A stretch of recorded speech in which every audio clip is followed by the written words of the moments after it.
Entering the Mayo Experience. That Mayo Experience. That Mayo Experience. That Mayo Experience. Experience. Welcome to the Pat Mayo Experience, presented by Underdog Fantasy, the 152nd Open Championship, or the British Open, as we call it here in North America, and like to be trolled by people online. Listen, I would put the Open Championship in the titles for everything, but SEO for North America demands British Open. So if you ever want to know why, that is why. Maybe I'll title one the Open Championship, just to mix up the system a little bit to see how that goes. Smash the like while you're here, by the way, and use code MAYO at UnderdogFantasy.com. You can get a deposit bonus of up to $250. And we have some exciting news. We're going to have pick'em contests for golf coming up. Plus, there's an underdog draft for the FedEx Cup playoffs. So those three events, you have the FedEx St. Jude, the BMW, which is in Colorado this year, and then Eastlake. It's going to be a cumulative playoff. So one round, second round, third round for each of the tournaments. And we're going to have a Pat Mayo Classic for that as well. I believe it's going to be $25 entry with 10 max entries. And you should be able to find that on the Underdog app, under drafts, under PGA, and boom, we're going to have our own custom contest for that. And I'll let you know about the pick'em a little bit later on. But one thing I want to tell you about making bets this week, or making some underdog plays, or drafting your DraftKings lineup, or whatever it is, and making picks for this Open Championship. Wait for the weather to really materialize. I looked at it today. It seems like there's no wind whatsoever. We know the stuff flips. It's directly on the sea. You'll see when I go hole by hole here in a few minutes, the first 6 holes of Royal Troon are directly on the water. And most of those play downwind a lot of the time, whereas the back nine, which is incredibly difficult, plays directly into the wind. This is what makes it so incredibly difficult, are those massive winds. You add in some rain, then all of a sudden the tournament doesn't quite look like what we were thinking about 4 days in advance. So just wait as long as possible to try to get the most accurate weather report. Because when we see this tournament from 2016, weather played the biggest factor of any tournament I've ever seen, outside of maybe the 2014 Valero Texas Open, where one wave got completely wiped out. It was like a 5-shot difference between the AM tee times and the PM tee times. But this one was even a more micro type of thing, where Stenson finishes at -20, Phil finishes behind him, I believe 16 under par. Then third place, you have JB Holmes, who's single digits under par. You have these two guys, and then the rest. But all of the top 12 players came from, I think it was 11 of the top 12, came from this micro tee time within like an hour of each other, Thursday and Friday, where they just benefited of getting. It's not necessarily that they got great weather, is they didn't get the absolute worst weather possible, which we saw the rest of the field get, which took them out of contention immediately. Stenson and Phil played amazingly, especially on Sunday. I highly recommend that you can just go YouTube it right now. You can see every single shot between those two. It was much better than watching it in real time, because to see the compressed clips is great and everything. Once Stenson starts running away, it's like the end of match play, where there's only 2 guys on the course that really matter, and if it's not exceptionally close, it kind of lacks a little bit of drama. There was a little bit of drama at the outset. Phil took the lead, and then Stenson came back, and then Stenson just started running away with it, making long putts.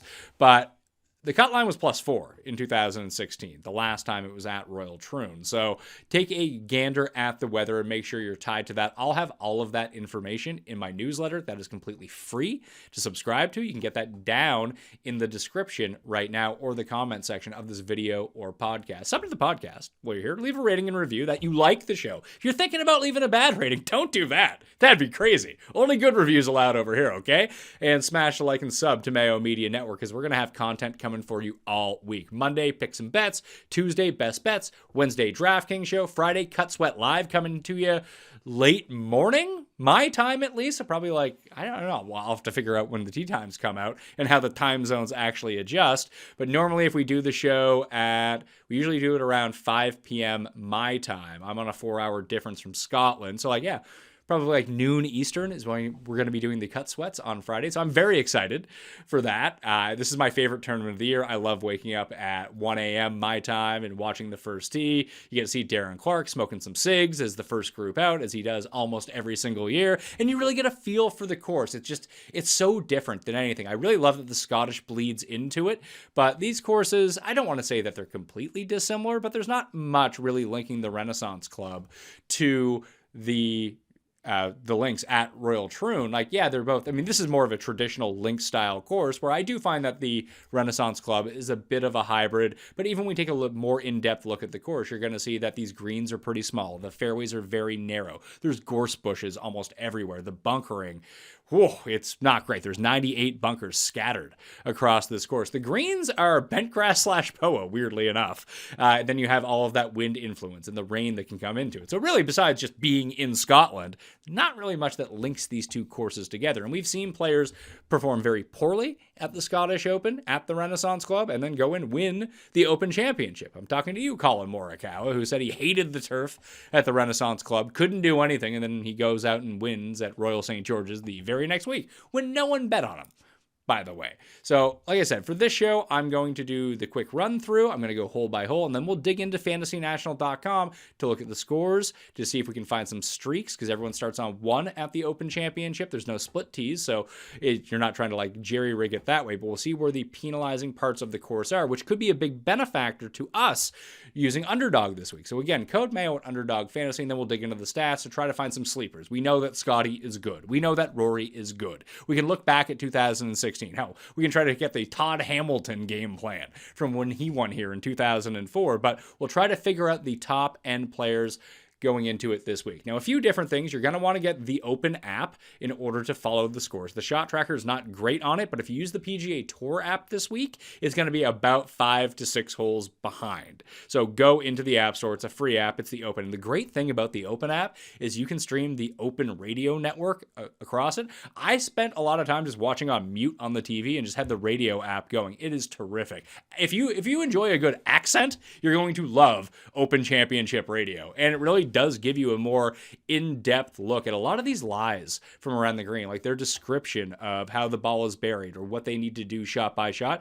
I feel like does a much better job than the television coverage does. Now, I've had shows come out for the Open already. You can check out me, Tom, and Jack doing our first look and impressions of the Open Championship. And last weekend in a secret show, it's up on Mayo Media Network right now, and on the back half of the Scottish Open research show, Alex Blickel played the first 9 holes on a simulator as we got more of a sense of what players might want to do. So you can watch that, put in combination of me describing hole by hole and where all the penalties are going to be, and try to figure out which types of players that you're going to want to take this week. There's 156 of them in the field. As of this recording, there are 3 more spots that are open. They will go to the 3 lowest finishers at the Scottish Open that are not previously qualified for the Open Championship. The difference here is between a lot of the other majors, top 70 in ties make the cut. At the US Open last month, it was top 60 in ties. So a higher percentage of your players are going to end up seeing the weekend, presumably, because it goes to top 70. So you could have 80 people end up making the cut. So we'll take a look at some to make the cut parlays a little bit later on in the week once those markets actually open and see what we can do. Bent grass greens mixed with POA here at Royal Troon and 7,190 yards, playing as a par 71. For now, we need to take a look at the hole-by-hole preview. Before we jump into doing the hole-by-hole, just very quickly, small fairways and greens, fast and firm conditions. The majority of the time, there are only 3 new bunkers for this Open Championship, 2 of which are on the 6th hole, with the other added to the first fairway. And the 6th hole was also extended by 22 yards, stretching it to 623 yards, making it the longest hole in Open history. There's 9 new tee boxes on the holes, but there's a brand new tee on number 10, which introduces a completely blind shot over the gorse bushes. And those are really the main things that you're going to want to see this week before we jump into action. So once again, 7,190 yards, playing as a par 71. This is Royal Troon. Number 1 is a par 4, 366 yards, massive fairways. The Seal, the name of the hole, it's pretty straightforward. It often plays straight downwind. It's pretty simple, but if players get the nerves in them, then the opening tee shot doesn't find the fairway, it's not going to be an easy ride. There's bunkers on the left side of the fairway. They gobble up wayward, aggressive tee shots, while poorly positioned shots down the left or right are going to lead to a tough approach shot because there's bunkers on the front left and front right of the green. And as is the case with the first 6 holes at Troon, you're going to see the coastline on the right-hand side. I remember the nerves getting to Bryson after he got into his first Open after winning the John Deere Classic. Quick triple on the first hole, just the moment got ahead of him. Hole number 2, Black Rook, is a par 4, 389 yards. And more frequent, well-positioned bunkers make this tee shot slightly tougher than the first hole. The traps can prevent a player from reaching the green in 2 due to their severe faces. Accurate players, however, are going to be rewarded again and can tag any pin position on this big green. The first 7 holes at Troon usually play down, wind, and off the right, and they offer up scoring opportunities. Black Rock, no exception. If you go back and watch Phil and Stenson from their final round, you get kind of a, with no wind in play really for them, you can see them just dissect this, taking irons off the tee, running it down, hitting some wedges in. And as I did the walkthrough with Blickle on the simulator, as you can go back and watch on Mayo Media Network, you can see, although these aren't quite Pinehurst type greens, the greens themselves are not as big as they appear to be, because if you miss on the left and the pin is on the right, it's just going to slope down into a bunker. Hole number 3 is 376 yards. You just have to avoid the burn through the middle of the fairway. Provided you do that and hit it down the right, great birdie chance all around.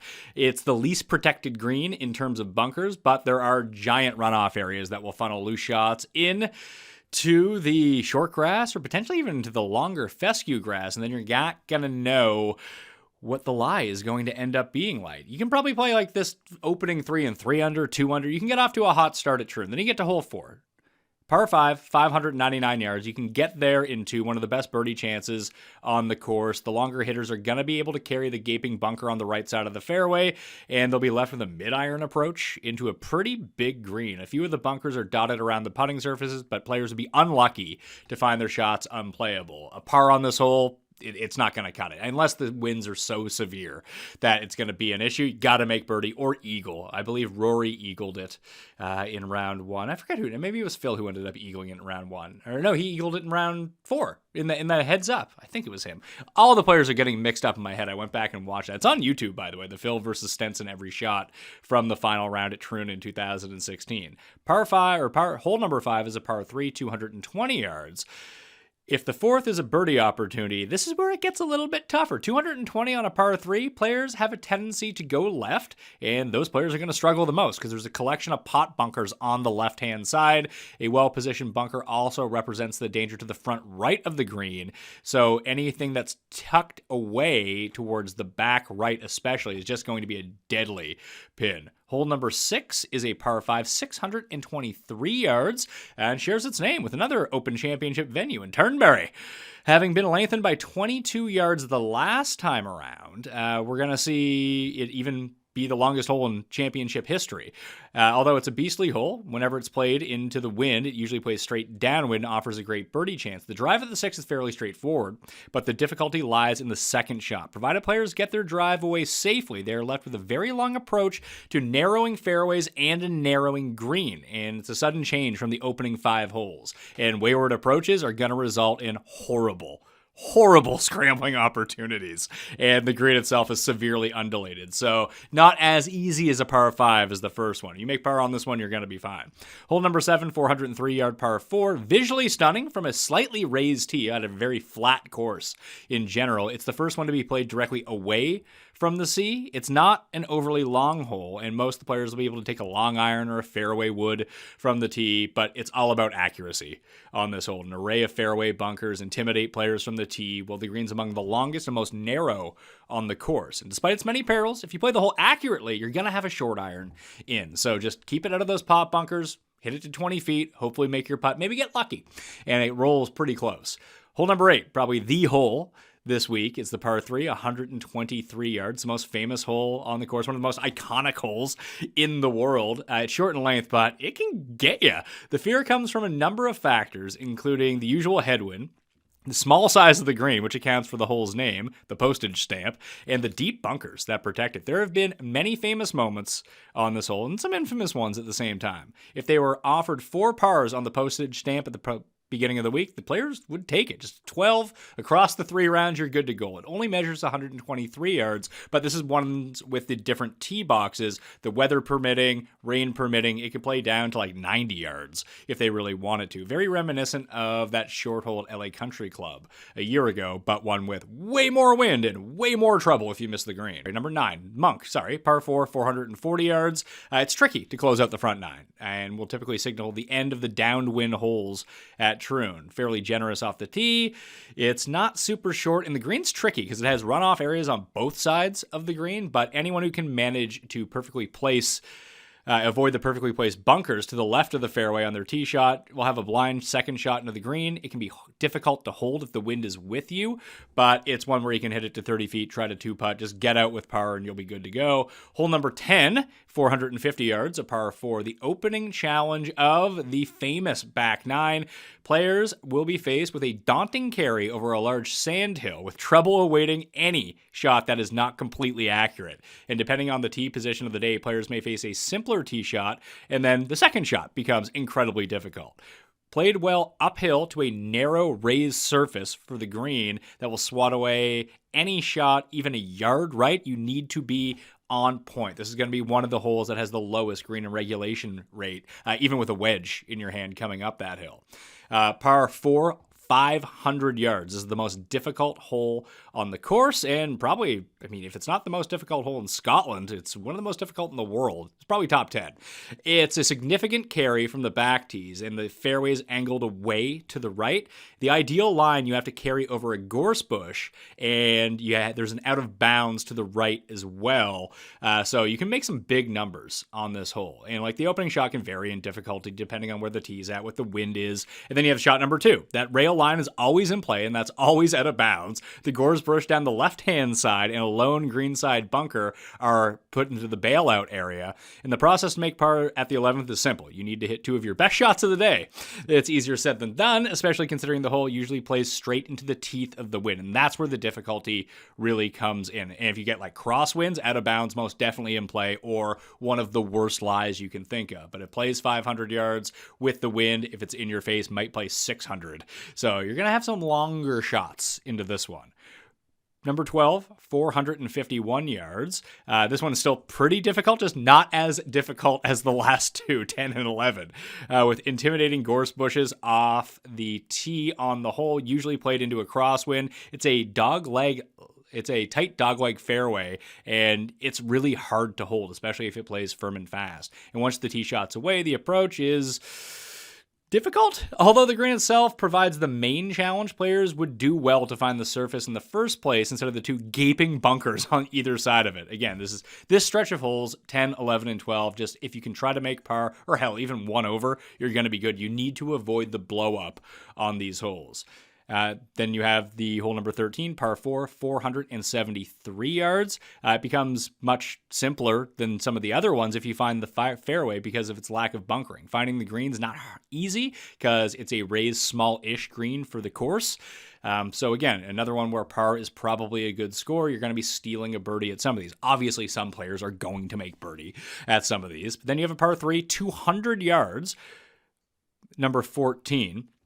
It's usually played into a headwind slightly out of the left, and although it's not that long at 200 yards, you can make some big numbers here. It's incredibly important to pick the right club. There's bunkers short, and the green widenings as it longs out. So it's kind of like an upside down triangle with the point at the bottom. And despite the yardage, par is pretty good. It can hit you back if you miss this green in regulation, and that's sort of the sense you get here. You want to be doing all of your scoring on the front nine. If you can somehow play even par or beat up on the par 5 on the back, that's really how you're going to end up near the top of the leaderboard. I mean, the Phil and Stenson thing's kind of crazy because they just got optimal conditions when they ended up getting out in their pockets of tee times, but everyone else had a big problem. The cut line here was +4 in 2016. I think people forget that because the winning score was -20, but there was only 2 guys double digits under par. They were just way past everyone else.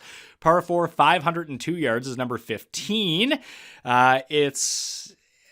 It's straighter than most of the other holes where you have some bend to it. So this one's actually pretty easier to hold the fairway if you can hit it, but there's hazards in full view. There's a scattering of fairway bunkers and heavy rough down the left-hand side. The second shot's going to be blind, and it's going to be quite lengthy because of the length of the hole, especially if there is going to be a headwind.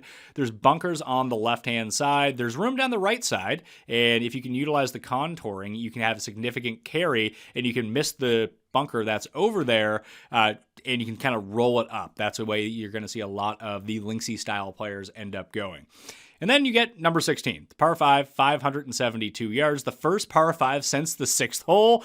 You got to make birdie here, especially coming in. You're usually playing it into the wind, so it plays a little bit longer, and it's not the easiest hole. There's a burn that cuts out the center of the fairway. You can take driver out of your hand if you want to, but some of the longer hitters are going to be able to get over that burn and probably end up going there in 2. If you lay up in front of the burn, it's probably not reachable in 2. There's a cross bunker.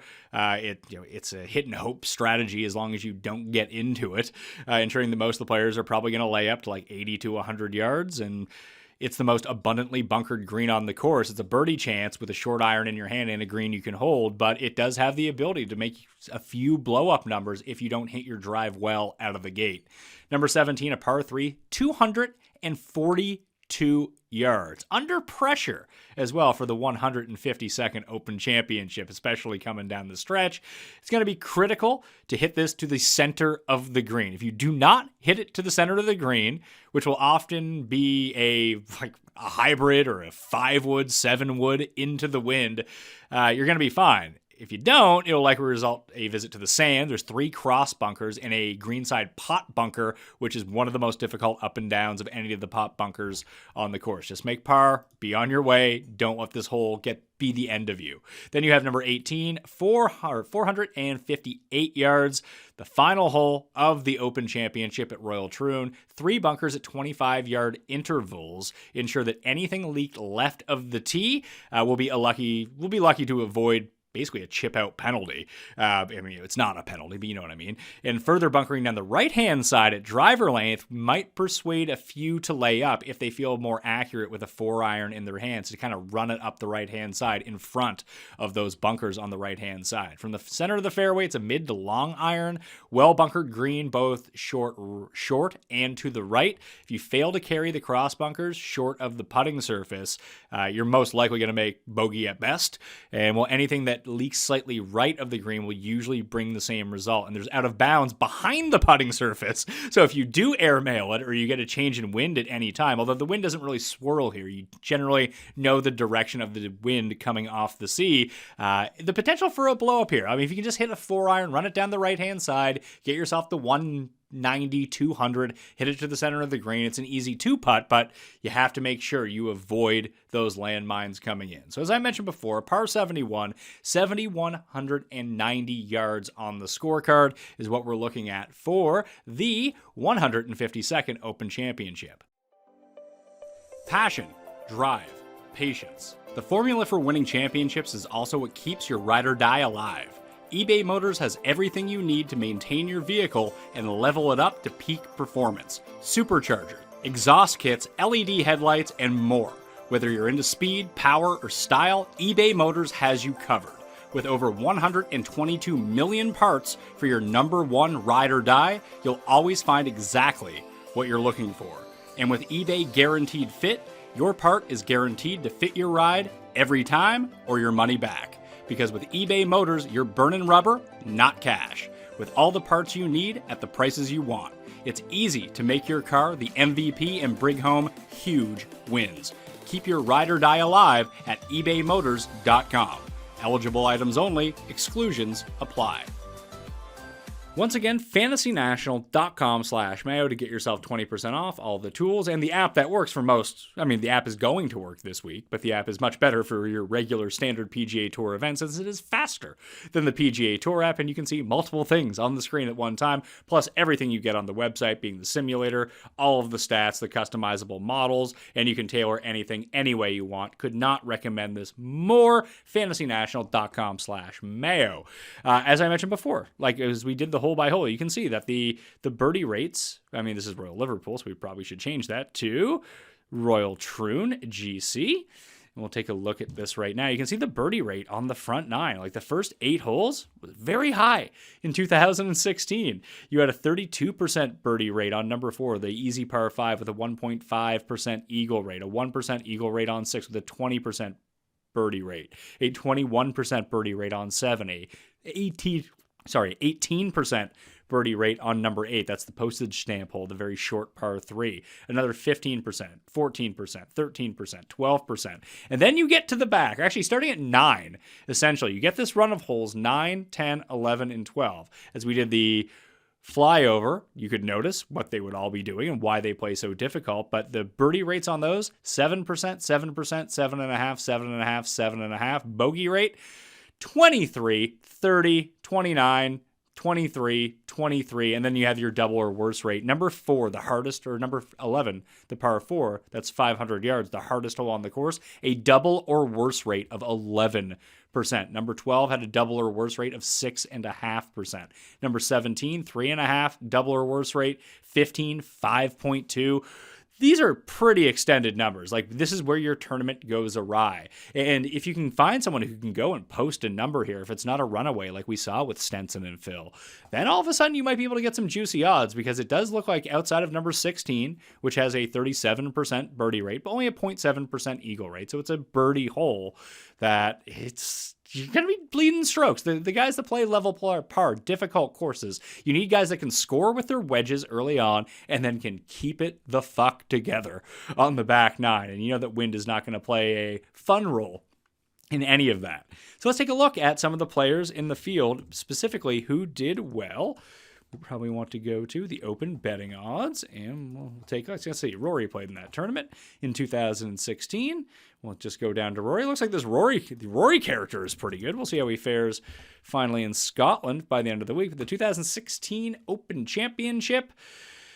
And here we go. We don't have any strokes gained numbers for it, unfortunately, because they just don't do that for the Open Championship. But we can take a look at the score. So minus 20 for Stenson, minus 17 for Phil. It was 63 on Sunday for Stenson's outrageous. And a 65 for Phil. Like, they both played great. I think they had the two best scores on the... Did they have the two best scores on the course? No, 63 was shot. Yeah, 63 by Stenson. 65 by Phil. Then it was Rory who came in 5th at 67. Then Spieth, Lee Westwood, Tyrrell Hatton. I like Tyrrell Hatton a lot this week. He was 5th here back then. Southgate actually qualified for this as well, coming off a second place finish in Munich 2 weeks ago. We'll see how he fares in Scotland, but someone who has historically played links golf very, very well. And then you have this, you have JB Holmes, and JB Holmes was very much in the mix at Portrush until Sunday came along. I think he shot 80-something on Sunday, but he was paired with Brooks, and Brooks did not take kindly to JB Holmes. And it's funny because he came in a tie for 67th. He must have had the worst score of the day. Yeah, JB Holmes shot an 87 in the final round, and he was in the second to last grouping that day. So it goes from 3rd place to T67 in one round. But I was just thinking in my mind, like, if JB Holmes was able to do it really well, could other guys from Portrush? You see that you had Lee Westwood, who had played pretty well there. Tyrrell Hatton had played pretty well. You also had Bobby Mack pop up. Rahm, Noren, JT, Tom Lewis was there. But at the top, outside of Lowry, who ended up winning, Fleetwood, Finau, Brooks, Westwood, Fowler. Maybe these sorts of players. Like, these are all pretty high-end players when we think back on it. Like, the only real outlier of that bunch in my mind is, like, Tom Lewis. Even Francesco Molinari, he won at Carnoustie the year before this, so it's not like he's some scrub who's out there. He came T11. Then you have, like, Sang Hyun Park, SH Park, who I don't think has played on tour in years. Biergarten, Lucas Biergaard, Ryan Fox, another excellent links player. And then you have that kind of, Cam Smith ended up winning an Open Championship, as did Jordan Spieth back in the day. Justin Rose has always played Open Championships pretty well. He is qualified for this. But the very top of the board at Portrush was not necessarily a who's who of the day, but all very good players. And that's what I feel like we saw at the Open Championship in 2016. Like, you have some random weirdos like Beef Johnson ended up there, but you have Holmes, who was kind of on that lesser tier down, but Stricker, Sergio, Hatton. Like, what do all these guys have in common besides playing in the optimal time? Well, you have Stricker, a shorter, very accurate hitter who's very good with his wedges and around the green. Sergio, an immaculate ball striker with an excellent short game as well. Historically not a very good putter, but has putted well on these slower bent greens over in Europe. And it's almost what they'll see at Valderrama this week on Live. It's a creeping bent variant at Valderrama for the Live event. So I do think that while the courses are obviously not the same whatsoever, the putting surfaces might have a very similar role to them. I mean, Rory's won an Open before. I would guess that this time around, and it's all going to be weather dependent, as I mentioned before, that I do think that we should just lean bombers in this day and age. This being 8 years later, guys hit the ball farther. If you hit it too high here, you're going to have some problems if there's wind, especially crosswinds. But if not, like some of these burns that you see, like Bryson's just going to go over them. Rory's going to go over them. Ludwig is going to go over them. Victor is going to go over them. You can have your Zach Johnson types who played well, or Griot who played well. Hey, there's Matthew Southgate again. Shout out Matthew Southgate. See, there's Southgate. And you had Tony Finau, who was third. Ryder Cup captain Keegan Bradley, he's up there as well. Another short hitter for Kevin Na and Brant Snedeker with great short games. And that was really needed if you got the bad draw. Soren Kelson's another one. Very short hitter, great short game. Ditto with Bill Haas. Stricker is the other one up there, along with Zach Johnson, even Patrick Reed to that extent, although he was considered a longer 8 years ago than he would have been now. Like Stenson's not a bomber. Like you just saw him take out 3-wood, 4-iron, whatever it might be. Phil was still bombing the ball, but it's all short game. So I think you have your two sort of I just saw that Lost came back to Netflix in America. So you have your jacks and you have your locks. That's really Stenson and Phil. Like when you think about their games. Phil opened with a 63, which is just crazy to think about. But like Phil is your ultimate feel player. He's a wild card. He can get wild off the tee, but we know the feel of his short game and how he can really amp it up putting over time, and he can just start making anything. There's no chip shot that he's ever seen that he doesn't like. And then you have Stenson, who's like a robot person, a lot like Victor in a weird way, and Ludwig. The Scandinavian players are very much the same. Like Stenson is going to hit the ball down the middle of the fairway, and then he's going to hit a green in regulation, and then he's going to try not to 3-putt. He is terrible from off the greens historically in his career. His game kind of matches what Morikawa does. That Morikawa is not super long, but he's super accurate. Fantastic with his irons. Morikawa's short game has improved exponentially, and his putt, not actually exponentially. It's gone from a net negative to somewhat of a positive, and his putter's been going really well recently. So I just feel like you can take your feel type players, and then you can take your robot people who are just going to do the same thing over and over. Very reminiscent to what Brian Harman did a year ago. Like he wasn't the biggest hitter out there. He just hit all the fairways, stayed out of trouble, hit his wedges well, and made his putts when he had to. And that's essentially what Stenson did. Then he started rolling in 40-foot putts. So that's really what happened the last time around. I don't know how much we can take away from that. Especially for guys that either missed the cut or got inside the bad draw. Like, do you give them a mulligan on this one? Does it throw us off the sort of player that we want to see? It's hard to say, to be completely honest. I do feel like this is going to be more of an instinct event when it comes to betting, because you're going to have Scotty. You can even see Scotty's plus 410 to win this tournament. He's going to rate out well in every single model that you can look at. So I'm looking at the past 24 rounds. I have my active strokes gain model, which rates off the tee at 19, approach at 32, around the green at 15, putting at 13, then tee to green. So it buries putting a little bit. I suppose we could amp up putting just because, make that 20%. Then everything else is going to be a tee to green of some sort with more emphasis placed on it. So if someone is very good at ball striking, then they're going to get more weighted in this model. But to take a look at it, Scheffler, Rory, Xander, Morikawa, Hideki. Like that's easy stuff right there. Then you have Brooks, Ludwig, Connors, Bryson, Finau. Finau's an interesting case, because we just saw he played well at Portrush. He played well at this tournament last time around. And then you see his recent form coming in. Like, he is the sort of player that would win an Open Championship. He has experience at Open Championships in the past. Like, he's a lot older than people may think like Tony Finau. He's in his early to mid 30s at this point. You can see the chipping has been fantastic for him. The putter has turned itself around. The approach play has just been en fuego all year. And the drivers let him down a little bit, but he doesn't need to be a great driver of the ball here. He just needs to not be a horrible driver of the ball and keep it somewhat accurate if the rest of this game can play itself out. And we've already seen the putting woes that have come from him. Maybe a bit slower greens is something that could really play to his advantage. So let's see how Tony Finau has done over the years at not the Mopen, the Open Championship. So he missed the cut a year ago. Previous to that, he had played it 6 times and had no finish worse than 27th, with 2 top 10s, 3 top 15s, like I said, 18th in his debut at the Open here in 2016. So at least he's played the course coming in. I think Finau's actually a pretty good look this week.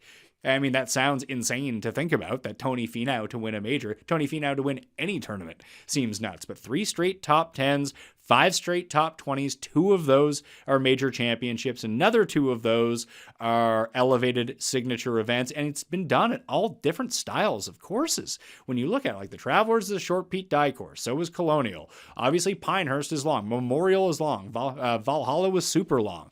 And, he gained almost 10 strokes on the field that week. At the PGA Championship, he just couldn't drive the ball. So I think as a deeper play down the board, right now, 31-1, you're going to get a better number when Monday hits. So all of these numbers are pre the conclusion of the Scottish Open, and they're still technically future bets right now. So when we get to Monday, like Scotty's odds really aren't going to change. Probably, actually, you know what? We'll probably get them by Sunday night because the Scottish Open will conclude midway North American time through Sunday. That, plus 410, 4-1's where Scotty's going to be. If Rory wins, he'll go to 5-1 or he'll drop to 8-1, whatever it might be. But then you'll see these guys like, the rest of the guys behind. Like, is Ludwig going to stick at 16? Maybe. He'll probably go to 20. Is Morikawa? And a lot of this is dependent on how they actually finish at the Scottish this week. But someone like Cantlay is 29-1 right now. He's probably not going to be 29-1. Dude's coming off of an injury, quote unquote, and skipped the John Deere Classic. Hasn't played in a while. Good form coming in, but he's going to be 40-1, 45-1 come Monday. I just don't see how that's any different. Finau will probably drop to 45 or 50-1. They really do rook you in the futures market. Will Zalatoris is 41-1 right now to win the Open Championship. I believe he went off at 125-1 to win the Scottish Open. Like, he is going to fall to triple digits. They only boost people up in the odds market for future odds. They don't drop anyone down. They wait for the Monday before because, hey, maybe they'll steal your money a little bit more that way. That's why you should play on Underdog Fantasy, where you wait for the lines to come out and boom, you can hit them. The lower on fairways, once we get the weather report, is probably going to be my lean this week, or maybe try to find some scoring on particular holes to look at. But I'm going to be covering that, especially in the newsletter. Again, free to subscribe to. Substack, Mayo Media Network, if you just want to Google it. But that's where I would be looking here. So these are the best players over the course of the past 24 rounds. If we shrink that down to a different size, and we'll go past 12 rounds, just to see if it gives us someone different. Look, Scotty's not number 1 anymore. What a loser. It's actually Bryson is number 1. Then you have Rory, Finau, Scotty, Morikawa, Sungjae creeps up. Xander's still up there. Minwoo creeps up. Brooks creeps up. Keith Mitchell. No way I'm betting Keith Mitchell. Stupid Keith Mitchell. I mean, I don't care where on earth it is. Dude can't make a 3-foot putt. It's a problem. Fleetwood's still up there. Connors. Sergio gets a bump, although Sergio's not in this event, despite, I believe this is DraftKings Sportsbook. Yeah, DraftKings Sportsbook still having his odds on the board. So they're really just trying to steal your money for some of these guys. Harman, the defending champ, is inside the top 20. Like, he is not a bad look this week. Tom Kim, obviously coming in hot fire right now, ranks out number 21. But we can probably adjust this a little bit. So here's one thing that we can do. We can take past 12 rounds and we can go down to the bottom left here and take a look at the Open Championship. Now, you can't just separate everything by links-style courses. We'll see by state. Do we have England or Scotland? Scotland in as a state. Probably not. But no, we don't. Those are just the U.S. states. So let's just take a look at this. We can take a look at how the model rates out. And you'll probably want to use strokes gained total for this because we don't have strokes gained approach numbers from the Open Championship. So we'll go to the average, strokes gained total over the past 12 rounds. Who are the best players in the field for the Open Championship in particular? Well, you have Cam Young, Brian Harman, Jon Rahm, Jordan Spieth, Rory McIlroy, Victor, Cam Smith, Colin Morikawa, Fleetwood, and Alex Fitzpatrick. After that, other names that pop up. Louis is back in the field for his first major of the season. Louis has been playing great all year long on LIV and the DP World Tour to end last year, where he got picked up a win in South Africa. It's just he didn't have any more exemptions to majors, so he didn't play any of them. He didn't try to qualify for the U.S. Open, and he turned down his sponsor's exemption from the PGA Championship to play because, I don't know, he wanted to ride a tractor in South Africa or something. But he's playing this week. He's won an Open Championship at St. Andrews in 2010. I think that he has the right kind of game here. He is the sort of like feel type player to me, and someone just like on instinct being like, he's having a great year. When you think about what Louis does well, he drives the ball accurately. I mean, sometimes on the 17th hole at Torrey Pines, he hooks it a bit left and goes out of bounds and loses the U.S. Open to Jon Rahm. But other than that, he will be lingering. And we know that he can get hot enough with his irons and his putter, and his short game is pretty solid that he can continue to go around. And he's had success at Open Championships. Even Fowler over the course of the past 12 rounds. Matthew Jordan has played pretty well. Will Zalatoris did well in his one appearance at the Open. Connors, Moronk, Abe Answer, Detry is someone to look at. He's been better at the Scottish Open than the Open Championship. Bobby Mack is another one. Thigala has played 6 rounds. So he's played in 2 Open Championships so far. He was someone that I was giving an eye to at the Scottish. Didn't end up getting there, so we'll see how he ends up doing at that tournament. He was T34 2 years ago at St. Andrews, and he missed the cut last year. I don't think that St. Andrews has a ton to do with the rest of the courses in the Open Rota. To be perfectly honest, it's not necessarily that I would throw it out, but it's also not one that I would point to be like, these courses are similar. St. Andrews is not the same as any of them. Even though it plays a bit on the shorter side, you can't attack off the tee at Royal Troon like you can at St. Andrews. Unless, like, Bryson finds a glitch in the Matrix and he's able to do it, but, like, he would be the only guy. It doesn't really apply to everyone else. It's not, well, it might be a wedge fest a lot of the time. There's just far more danger lurking around Royal Troon than there was the last iteration that we saw at St. Andrews when guys were basically just driving the green every single time. What else do we want to look at here? So those are the best players at the Open Championship over the past 12 rounds. The worst guys, it's funny that Phil is up there. Hoagie has been really bad. Tiger's been bad. Seamus Power, Russell Henley, Keegan Bradley, Sung Jae, Paddy Harrington, Keith Mitchell, and of course Keith Mitchell because he sucks. Sam Burns, Kitayama, Harris English, Neiman. Neiman is now 0 for 19 for top 10s in major championships in his career, although his low ball flight, I do think is going to come in handy this week. We'll see if it happens, but I guess where he's never done it before, this is the best he's ever been playing is this year, and I do think that he has the right type of shot shape for this course, especially with those like low, even iron stingers, or he won't even have to hit driver a lot of the time. But even if he wanted to hit driver, he could because he might keep it out of the wind. A lot of the high ball hitters, excluding Phil, really got caught last time around in that bad way. Like once you throw the ball up into the air, Jason Day style, it's all over for you. It's just going to blow to who knows where. It might blow out of bounds. It might blow into a bush that you can't hit out of. Whereas keeping the ball a bit lower to the ground seems to be the more preferable play at Royal Troon when the wind is up. Again, when the wind is down, guys are just going to take target practice at this place. It's just going to come on accuracy where you want to lay up to and how well you hit your wedges. It'll turn to the John Deere Classic real quick. Hopefully that doesn't happen this time around. If we just take a look at all major championships, because I think there is something to that as well, just who has played well at major championships over, let's say, the past 36 rounds. Hell, we can do 24 rounds. That should give us, 12? No, we want to go 36. Give us the past 2.5 years for most players of how they have performed in major championships. We'll turn it to average. Strokes gained total. Shocker. Scotty, Rory, Ludwig, Xander, Zalatoris. That's even with a miscut from Ludwig Aubert at the PGA Championship. He's still third in strokes gained total versus the field in major championships. Xander, Zalatoris, Fleetwood, Hovland, Cantlay, Alex Fitzpatrick in his 4 rounds. Morikawa, see, there's Louis.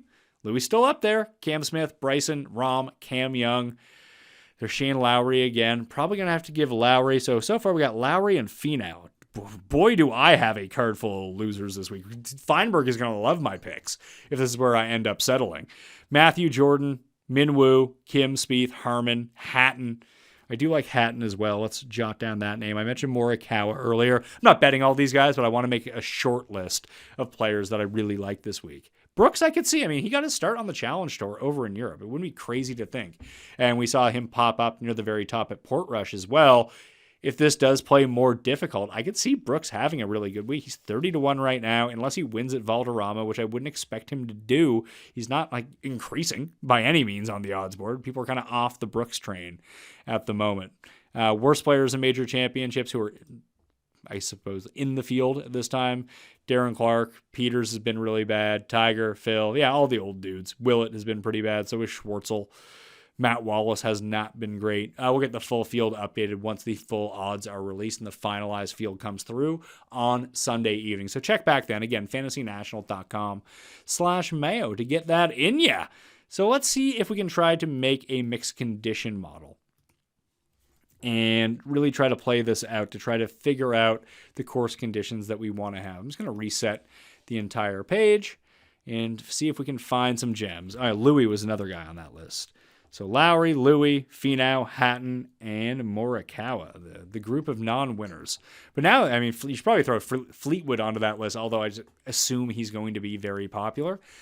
So scoring relative to par, let's not go to that right now. Greens, these are bent grass, and they have a POA mix. So we'll just include both of those. Click on bent, click on POA, and go through. It's more bent than POA, but I guess it depends on what time of year. It could be a bit POA overseeded. They're not as fast as you would normally expect. You can see it's been about average hitting fairways. So we'll throw that one on right now. The green speed at the Open Champion tends to be like average, but we'll go average and fast just to keep it that way, to give us a bigger sense of what's going on right now. Par 71, we don't really care about that. We'll call it 72 to 7,400 yards, only because I do think that the wind makes it play a little bit longer than it is, and that's what we'll go to for right now. So those are our conditions. Green firmness, I mean, it should be pretty firm, to be perfectly honest, but there's only 26 cases of all of the different things that we have going on right now, so we'll probably take that one out of play. And you can see at the top here that we have last 24, bent POA hitting fairways average, green speed average to fast. I think we have average to fast. You always want to make sure, no, because we want to throw fast onto that list. And then we'll throw 72 to 74 onto that list as well. There we go. Now we have everything that we need to have this time around. So average hitting fairways, average to fast, bent and POA. Okay, so let's go to the average, and we'll go to strokes gained once again. Dietrich, by the conditions, actually turns out to be the best player. Now, that's only in 2 rounds. We can scale this down a little bit if we want to. Tom Kim, Thomas Pieters, Cantlay, Scotty, Rahm, Zalatoris, Cam Young, Cam Smith, Dustin Johnson, Tyrrell Hatton, Schauffele, Neiman, Day, Spieth. We've seen Spieth's name come up a bunch of times, and was he 55 to 1 to win right now? He has not been good at all. Although he has gained in 2 of his past 3 starts on approach. The driving has been great all year long. It's the putting, chipping, and irons, which have been a disaster. But maybe getting him over to a place like this. I kind of wish that we could see more link style play, but I do think that it unlocks something in Spieth, his like bizarro creativity that he gets through. Lowry, McIntyre, Ludwig, Answer, Morikawa, Clark. There's Finau, Sungjae, Scott, Sahith, Tiger, the Gucci Man.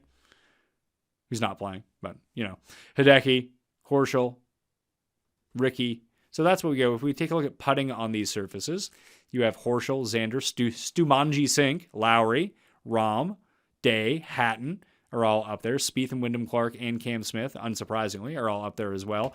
Approach play on courses like this, it's Tiger, and then it's Morikawa and Tom Kim. Tom Kim and Morikawa are probably 2 drops in the same bucket as it pertains to accuracy and irons and what they're able to manufacture around the green. Just taking a look at pure tee to green, it's Tiger.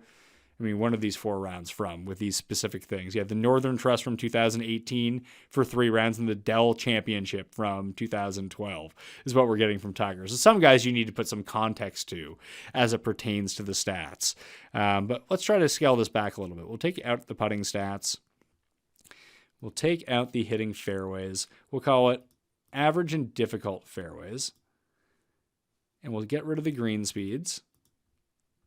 And we'll just keep those 2, and we'll keep the courses from 7,200 to 74 yards. And see just really what that tells us. And we'll call it average or difficult scoring. It was difficult all of the times last time. I could see if there's like no wind whatsoever, then we might be able to get an easy scoring day. But I just think that there's too much. If it plays that firm and fast, guys are going to roll into bunkers and absolutely screw themselves up. So just remember that that's in play for this stuff as well. There we go. Click difficult, click apply filters. So there we go. Scoring relative to par, average difficult, 72 to 74. And now we can see over the past 24 rounds who rates out really well. Scotty, Xander, Hideki, Rahm, Hovland, Morikawa, Neiman, Clark, Hatton. A lot of Hatton coming up on this list. A lot of Will Zalatoris coming off this list. I want to see how he performs in Scotland coming off the back injury that made him withdraw from Detroit. Louis pops up again. JT Poston, who played really well in Scotland a year ago and did make the cut at the Open Championship last year, is now up near the top of this list. You have Fleetwood, Ludwig, Willett, Cantlay, stupid Keith Mitchell, Sam Burns, Day, Siwoo, Sahith, Rory, English. So not all of the names that you would necessarily think of, because this is the first time we haven't seen Finau on any one of these lists, although he's still averaging 0.8 strokes per round against the field underneath these specific conditions. So that's another fun one to go look at as well.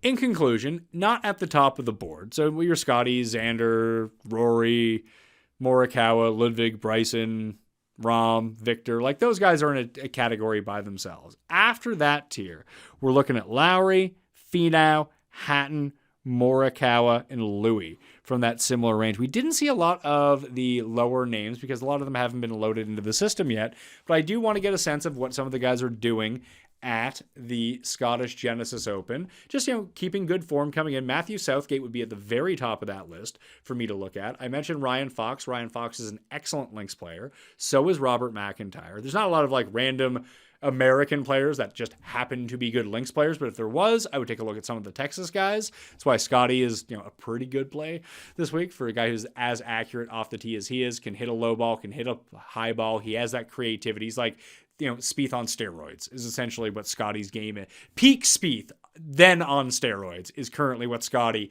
is doing with his creativity around the greens. But even from that lower class, like Jordan Smith has always performed really well on links. If Valimaki can find himself in this tournament, he's another really good link style player. So there are guys that you can look at in order to do it. Like Hatton is probably the very top of that list along with Fleetwood. Just players that have played really well in the Alfred Dunhill Challenge in the past. Probably a good time to bring that up. It's a Pro-Am. And you can see here some of the players that have played. There's Matthew Southgate, was a runner-up last year to Matthew Fitzpatrick and Ryan Fox. And Southgate finished 3 strokes back of Fitzpatrick. Ryan Fox won the year before that. Ryan Fox also won at Wentworth. And you had Noren. Noren's probably a pretty good look here this week as well. Willett, Victor Perez, who is in this field. Southgate came second that year. Biergaard, who we saw pop up at Portrush. Hatton won this in back-to-back years in 2016 and 2017 with Fleetwood, and Hatton came second to Biergaard there as well. Thorbjorn Olesen has played these well. Fleetwood, Rory. Now, you don't get all of the best players from around the world. You see, look, there's Brooks. Brooks, 2015, came in second in this tournament. Martin Keimer, Brennan Grace, who's had some runs at major Open championships in the past and won U.S. Open until his ball didn't get lucky anymore. But you see a lot of the Swedes pop up here. Noren, Joachim Landgren is another one, which you just would be surprised that name would continuously pop up or pop up whatsoever. So that's one of the tournaments you can look at. You can take a look at some of the other Scottish style courses that you see on the DP World Tour going into it. But this is the one that I would look at the most that has some of the bigger names at it that is more of a link style course, where you have somewhere like Wentworth, which is like a parkland tree lined place. It's not links whatsoever. So those would be the few places I'd look at and some of the names I'd gravitate towards, especially near the back end. Maybe Victor Perez is the guy to go with at the longer odds or cheaper price on DraftKings to round out your lineup, unless it gets too popular, then you don't want anything to do with that guy. Tons of shows this week, as I mentioned, every day this week, culminating with the Cut Sweats Live. Friday, probably around noon Eastern time in America. 1 Eastern, or 1 Atlantic, my time, and then, 5 o'clock over in Scotland. It's all going to be on Mayo Media Network. You can get all the podcasts on demand on the Pat Mayo Experience. All this information is down in the description. 20% off at Fantasy National by using fantasynational.com/Mayo. Code Mayo at Underdog Fantasy will get you a deposit bonus up to $250. We're going to be firing off plays. It'll be great because we could do some work in the evening. And you can just put them in, wake up, and maybe you've already won money in your Underdog account. All right? I'm Pat Mayo. Thanks for watching. I'll see you next time. Pat Mayo Experience! Experience!